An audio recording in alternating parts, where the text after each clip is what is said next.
Hello विद्यार्थी मित्रों, online education में आप सर्वનું स्वागत है।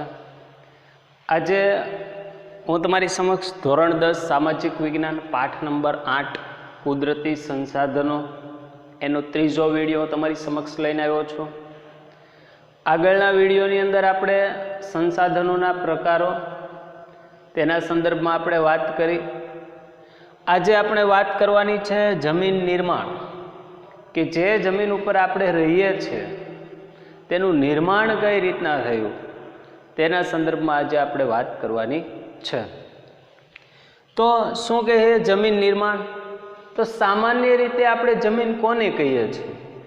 तो कि पृथ्वीना पोपड़ानुं उपलुं पड अथवा भूसपाटीनुं उपलुं पड जेमां वनस्पति उगे तेने आपणे शुं कहीए छीए? जमीन। तमने सिंपल रीतना कोई पूछे कि आपणे जमीन कोने कहीए तो कि भाई आ भूसपाटी उपरनुं जे उपलुं पड छे कि जेमां वनस्पति उगे छे एने आपणे जमीन कहीए छीए। आ एक सामान्य वात थई। आगळ शुं कहीए? जमीन पृथ्वीना पोपड़ा परना अनेक विधि कणोथी बनेल एक पातळुं पड होय छे।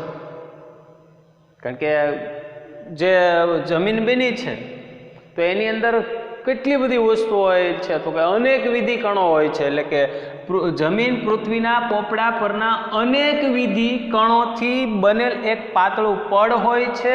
એમાં એટલે કે આ જમીનમાં પાતળા પડમાં ખનિજો, ભેજ, હુમસ, હવા અને સેન્દ્રિય તત્વો છે એનું મિશ્રણ થાય છે ત્યારે એની અંદર આ જમીન વાવવાલાયક બને છે।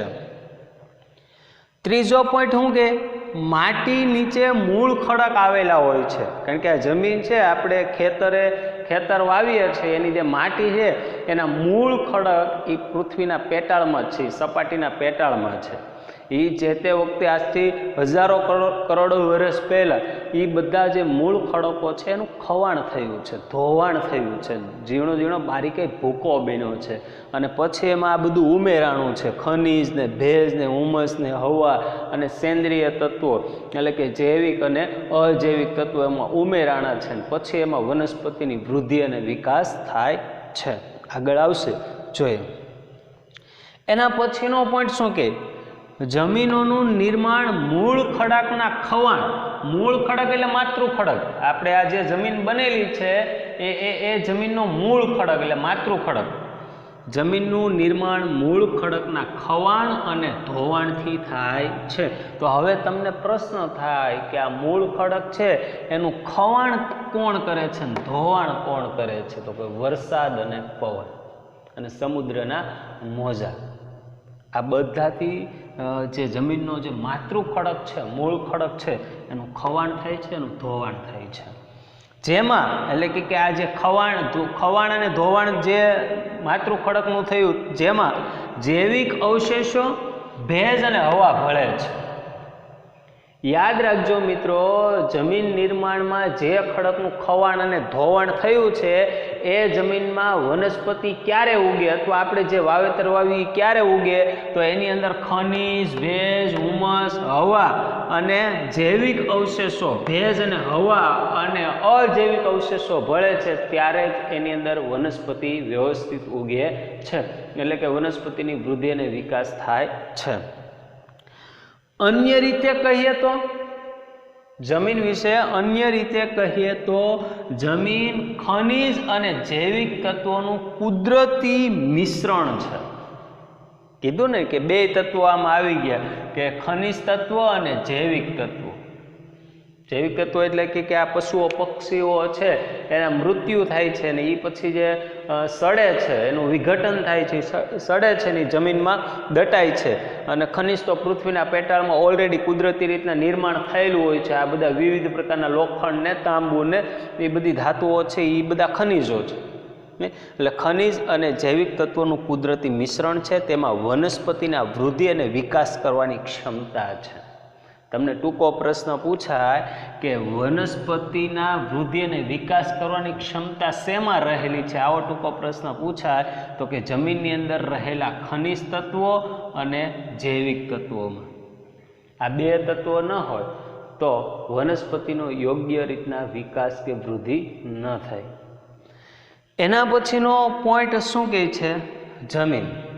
આ જમીન નિર્માણની બાબતે આપણે જોઈ લીધી, બહુ નોર્મલ બાબત છે. પણ એના પછીનો મુખ્ય પોઈન્ટ જમીન, કે હજુ આની અંદર પણ તમને ક્લિયર થઈ જશે કે જમીન કઈ રીતના બને છે. આની અંદર પણ એકદમ ક્લિયર થઈ જશે. પણ આમાં તમે બહુ સિમ્પલ રીતના ઉપરના પોઈન્ટની અંદર યાદ રાખી શકો. તમને કોઈ એમ પૂછે કે જમીનનું નિર્માણ કઈ રીતના થાય, આવું હાવ સામાન્ય તમને પૂછે તો તમે કહી શકો કે ભાઈ જમીન પહેલાં તો કોને કહેવાય એમ પૂછે તો કે ભૂસપાટીનું ઉપલું પડ કે જેમાં વનસ્પતિ ઉગે અને વનસ્પતિ કહેવાય. હવે જમીન કઈ રીતના બને તો કે મૂળ ખડક છે એનું ખવાણ થાય છે. ખવાણ થાય એટલે ખવાણ શેના લીધે થાય છે? તો ખવાણ અને ધોવાણ શેના લીધે થાય છે? તો કે વરસાદ અને પવનના કારણે. આ ખવાણ અને ધોવાણ થયા પછી એમાં ખનિજ, ભેજ, હુમસ, હવા આ બધું ભળે છે, એટલે કે જૈવિક અને અજૈવિક તત્વો એમાં ભળે છે. આ રીતના જમીનનું નિર્માણ થાય છે. ત્યારબાદ જમીન, પૃથ્વીના સૌથી ઉપરના ભાગને આપણે શું કહીએ? જમીન. પૃથ્વીના સૌથી ઉપરના ભાગને આપણે જમીન કહીએ છીએ. તેમાં એટલે કે આ જમીનમાં વનસ્પતિના વૃદ્ધિ અને વિકાસ માટે જરૂરી ખનિજ અને જૈવિક દ્રવ્યો હોય છે. કારણ કે વનસ્પતિના વૃદ્ધિ અને વિકાસ માટે આ બધું ઉપરના ટોપિકમાં તે થોડુંક રિવિઝન જ થાય છે. એટલે વનસ્પતિના વૃદ્ધિ અને વિકાસ માટે જરૂરી ખનિજ, જૈવિક દ્રવ્યો એની અંદર હોય છે. જો કે તેનું પ્રમાણ બધી જમીનમાં એક સરખું હોતું નથી. અલગ અલગ જમીનમાં આ જૈવિક અને અજૈવિક પદાર્થ એટલે ખનિજ અને જૈવિક તત્વોનું પ્રમાણ અલગ અલગ જમીનમાં અલગ અલગ હોય છે. આમ જમીન એટલે સેન્દ્રિય પદાર્થયુક્ત ઝીણા કણોનો પોચો ખડક. યાદ રાખજો, આમ જમીન એટલે સેન્દ્રિય પદાર્થયુક્ત ઝીણા કણોવાળો પોચો ખડક પદાર્થ.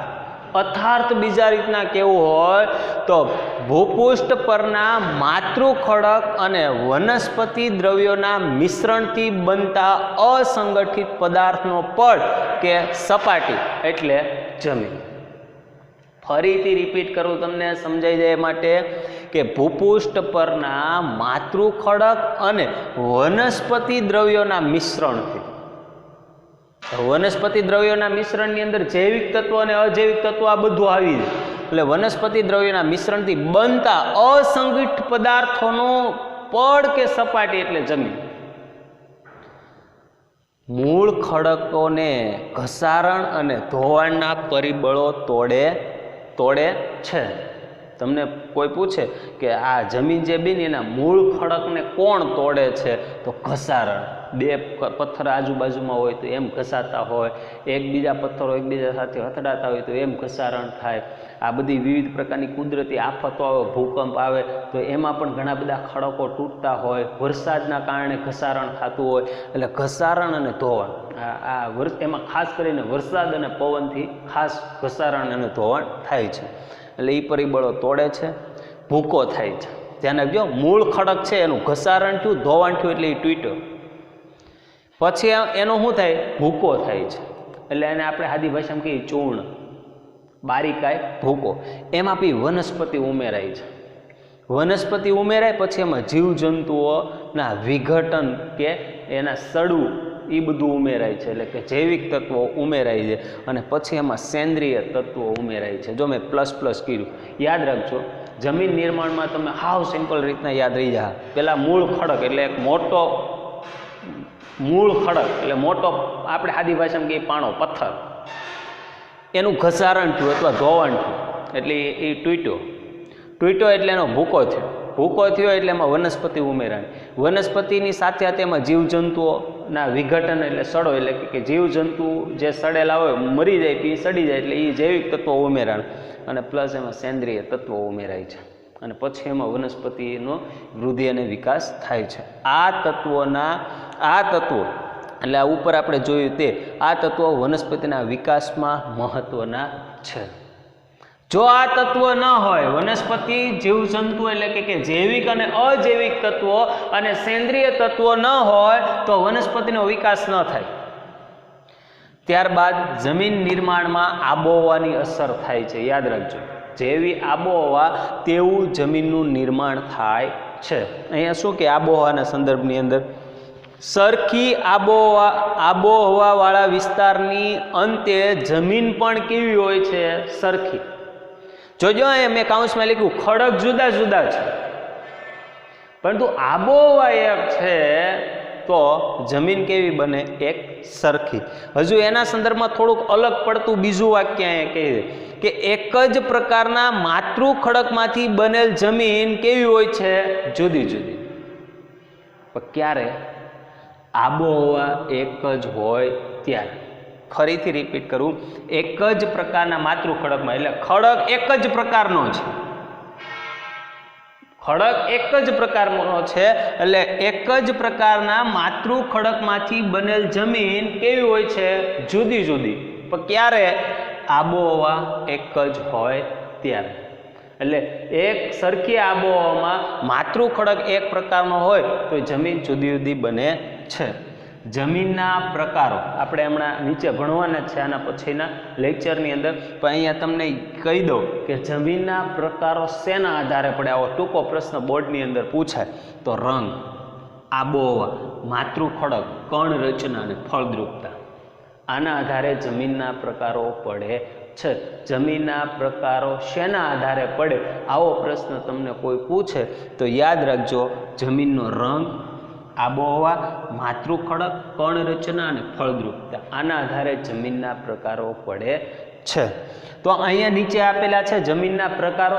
નેક્સ્ટ લેક્ચરની અંદર આપણે ડાયરેક્ટ મુદ્દા ઉપર જ આવી જઈશું, પરંતુ પહેલાં જમીનના પ્રકારો યાદ રાખવા જરૂરી છે.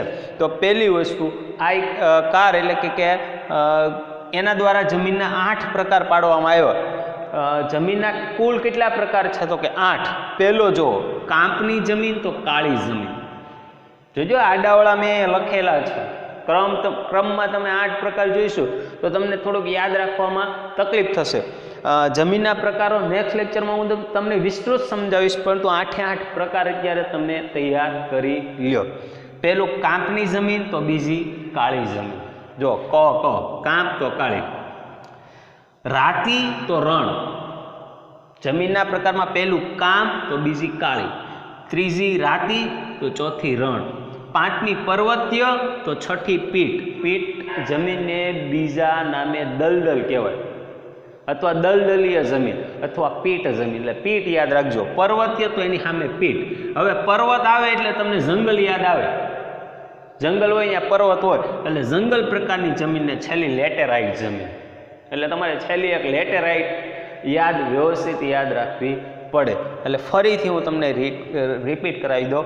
કાંપની જમીન, કાળી જમીન, રાતી જમીન, રણ પ્રકારની જમીન, પર્વતીય જમીન, પીઠ પ્રકારની જમીન, લેટેરાઇટ જમીન અને જંગલ પ્રકારની જમીન. આમ જમીનના 8 પ્રકાર પડે છે, જે આપણે નેક્સ્ટ લેક્ચરની અંદર જોવાનું છે. ત્યાં સુધી જય હિન્દ, અસ્તુ.